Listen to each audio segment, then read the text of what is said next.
Hello guys, আজকে কিছু ইন্ডিয়ার দাদাদের উদ্দেশ্যে কথা বলবো। কিছু ইন্ডিয়ার দাদারা বলছে আমাদের এই বাংলাদেশে এখন বন্যাতে অনেক ক্ষয়ক্ষতি হয়েছে। তারা বলছে কি ভারতের দাদারা যে বাংলাদেশে কোনো ত্রাণ পাঠাবে না, আর কি ভারতের মাধ্যমে কোনো ত্রাণ পাঠাবে না। তাদের উদ্দেশ্যে বলতেছি, হ্যালো দাদারা, আপনারা কি আমাদের ফকিন্নি মনে করছেন? আপনাদের মতো আপনারা কি ভাবছেন আপনাদের ত্রাণের জন্যই আমরা কি বসে আছি? দাদারা, আপনারা একটা জিনিস খেয়াল করেন, এই যে আমাদের যখন এই দেশের এত বিপজ্জনক একটা অবস্থা, ঠিক আছে, বন্যায় অনেক ঘর বাড়ি ডুবে গেছে, এর মধ্যে আমাদের দেশের জনগণরা কি করছে দেখছেন? একদিনে প্রায় কোটি কোটি টাকার উপরে আপনার ত্রাণের ব্যবস্থা করছে। এখন মনে করেন বাংলাদেশে লোকের থেকেও ত্রাণের সংখ্যাটা বেশি, আর আপনারা বলেন যে ভারত থেকে বাংলাদেশে কোনো ত্রাণ আসবে না। দাদারা, আপনার আগে আপনাদের চিন্তা করেন। আপনাদের দেশটা অনেক বড়, এটা মানতাছি, কিন্তু আমাদের দেশটা ছোট, ঠিক আছে, কিন্তু আমাদের দেশের মানুষদের যে মনটা, এই মনটা কিন্তু অনেক বড়।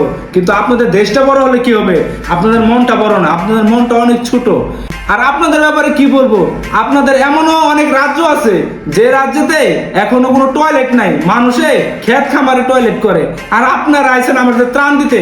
দাদারা, আপনাদের যদি ত্রাণ লাগে তাহলে আমাদের বললেন। এই যে আপনাদের ত্রিপুরা আছে না, এই ত্রিপুরা পানিতে মনে করুন ডুবে গেছে, ওদিকে যদি ত্রাণ লাগে আমাদের বললেন, আমরা ত্রাণ পাঠাবো আপনাদের, বুঝছেন?